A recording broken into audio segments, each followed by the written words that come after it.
ከምርጫ ድል ማግስት ጠንካራ መንግስት በሚል መሪ ቃል የሲዳማ ክልል የ2018 በጀት ዓመት የመንግስትና የፓርቲ ስራዎች ያፈጻጸም መድረክ በሐዋሳ መካሄድ ጀምሯል። መድረኩን ያስጀምሩት የሲዳማ ክልል ብልጽግና ፓርቲ ቅርንጫፍ ጽህፈት ቤት ኃላፊ አቶ አብርሃም ማርሻሎ በመድረኩ ከወረዳዎች፣ ከከተማ አስተዳደሮች፣ ከዞኖችና ከክልል በአጠቃላይ 530 የሚጠጉ አመራሮች ተሳታፊ ስለመሆናቸው ጠቁመዋል። ያለፉት 5 ዓመት ላይ የሰራናቸው የመንግስትና የፓርቲ ስራዎች አፈጻጸምና ከዛ ውስጥ በአመቱ የተሰሩ ዋና ስራዎች የመንግስትና የፓርቲ አፈጻጸም ግምገማ ነው የሚካሄደው። በዚህ መድረክ ላይ ከወረዳ፣ ከክፍለ ከተማ፣ ከዞን፣ ከክልል አጠቃላይ አመራሮች ናቸው የተገኙት። ወደ 530 አካባቢ የሚሆኑ አመራሮች ናቸው የተገኙት። በዝርዝር ነው ስራዎቹ የሚገመገሙት። የተቀመጡ ግቦች አሉ በአመቱ መጀመሪያና በ5 ዓመቱ አስቀምጠን የነበርናቸውን እናያቸዋለን ማለት ነው። የ2018 በጀት ዓመት የስራ አፈጻጸምን ጨምሮ ባለፉት 5 ዓመታት በመንግስት የተከናወኑ ስራዎች አፈጻጸም በጥልቀት በመድረኩ ይገመገማለን ብለዋል። በጠንካራ ፓርቲ የሚመራ ጠንካራ መንግስት ለመገንባት ያለመ መድረክ ስለመሆኑም የብልጽግና ፓርቲ ቅርንጫፍ ጽህፈት ቤት ኃላፊ አስረድተዋል። ምን ግብ አስቀምጠን ነበር? በ5 ዓመቱ ምን አፈጽመናል? በአመቱ ውስጥ ምንድነው ያስቀምጠን የነበርናቸው? ምን ፈጽመናቸዋል የሚሉ ጉዳዮችን በዝርዝር እንፈትሻቸዋለን ማለት ነው። ሰነድ እየቀረበ ነው ያለው።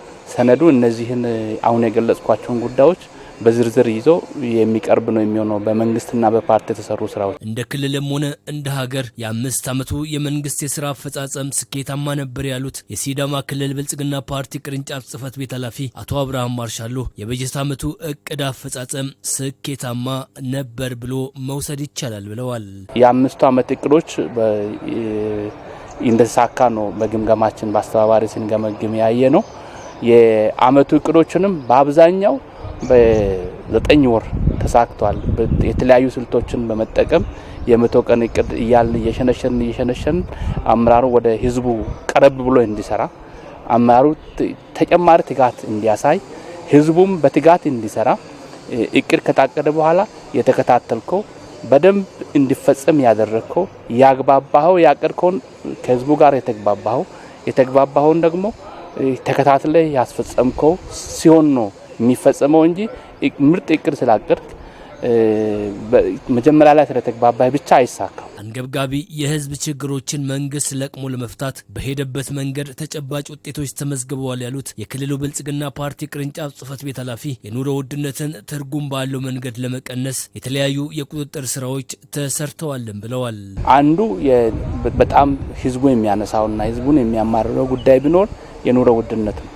የኑሮ ውድነቱን ስንመለከት አሜሪካና ኢራን ጦርነት በኋላ የነበረው በሱ ምክንያት የመጣው የነዳጅ ወሽመጥ ሰርቶ በመዘጋቱ ምክንያት የነዳጅ እጥረት ያመጣው ተጨማሪ ከፍ እንድል ያረገው ካልሆነ በስተቀር በትርጉም ባለው ደረጃ ከ2 ዲጂት ወደ 1 ዲጂት በሀገር ደረጃም በክልላችንም እንዲወርድ ነው የሆነው። ለወጣቶች የስራ እድል መፍጠርን ጨምሮ የመንግስት የአገልግሎት አሰጣጥ እንዲዘምን ለማድረግ የመሶብ የአንድ ማዕከል አገልግሎትን ከክልል ጀምሮ እስከ ወረዳዎች የማስፋፋት ስራ እየተሰራ ነው ብለዋል። ኮሪደር ልማትን ብለን የገጠር ኮሪደርም ብለን የከተማ ኮሪደርም ብለን ይሄ በሙሉ የስራ እድል የሚፈጥር ነው።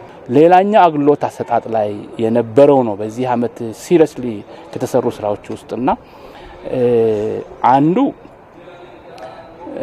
በትውውቅ በእጅ መንሻ በምን የሚሰሩና ተደራሽ ያለ መሆን ተገልጋይ አገልጋይን ሄዶ የማያገኝበት ሁኔታዎችን ለማስቀረት እንደ ሀገርም በቁርጠኝነት የተሰራ ያለ ስራ አለ። እንደኛ ክልልም ለምሳሌ አንዱ በአሰራር እንፍታ ተብሎ የተገባው የመሶብ አንድ ማዕከል ግንባታው ነው። ከዚህ አንፃር በክልል ደረጃ ከፍተኛ ሀብት ተመድቦ በሐዋሳ ከተማ በክልል ማዕከል የክልሉ ማህበረሰብ እንዲገለገል አንድ ትልቅ ማዕከል ነው የተገነባው። እሱ አገልግሎት እየሰጠ ነው ያለው። ሳቲስፋክሽኑንም ስንመለከት 99% አካባቢ የሚደርስ አይነት ነገር ነው ያለው።